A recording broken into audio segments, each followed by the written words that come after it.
নমস্কার বন্ধুরা, তোমরা সবাই কেমন আছো? আশা করি খুব ভালো আছো। আমিও খুব ভালো আছি। আমি সৌমিতা, তোমাদের সামনে আজকে কম তেলে হালকা মশলা দিয়ে কিভাবে রান্না করা হয় বা শরীরের পক্ষে স্বাস্থ্যকর একটি রান্না, যেটা রুটি পরোটা দিয়ে তোমরা খেতেও পারবে, ভাত দিয়েও খাওয়া যায়, কোনো অসুবিধে হয় না। তোমরা যেখানে যেমন সার্ভ করে নিতে পারো এই তরকারিটাকে। চলো তোমাদের সঙ্গে শেয়ার করে নিই।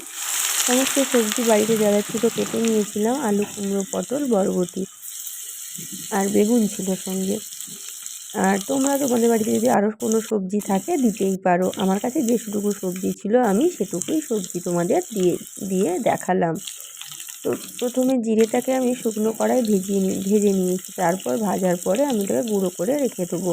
তারপর কড়াই তেল গরম হলে তাতে 5 ফোড়ন, শুকনো লঙ্কা, তেজপাতা দেবো। সেগুলো গরম হয়ে গেলেই ভাজা হয়ে গেলেই আমি পটলটাকে আগে কেটে রেখেছিলাম সেগুলোকে আমি দিয়ে দেবো। পটল ভাজা হয়ে গেলে লাল লাল করে তারপরে আমি সমস্ত সবজি দিয়ে দেবো। যেহেতু পটলটা আগে ভাজলাম, কারণ পটলটা একটু ভেজে নিতে হয়, নাহলে খেতে ভালো লাগে না।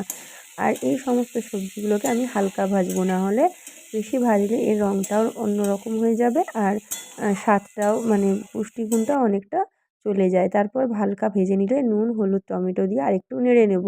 নেড়ে নেওয়ার পরে এটাকে জল দিয়ে ঢাকা দিয়ে দেবো। হয়ে গেলে শুকনো হয়ে গেলে এটাকে মিষ্টি দিয়ে নেড়ে চেড়ে, মানে মিষ্টি বলতে চিনি যেটুকু অল্প লাগবে সেটুকু দিয়ে আমি এটাকে ভালো করে নেড়ে চেড়ে তুলে নেব।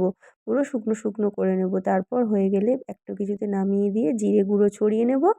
হয়ে গেল আজকের আমার এই সিম্পল সহজ একদম তেল মশলা ছাড়া রান্না, মানে তেল ছাড়া নয়, অল্প তেলে রান্না। কেমন লাগলো অবশ্যই কমেন্টে জানিও। টাটা।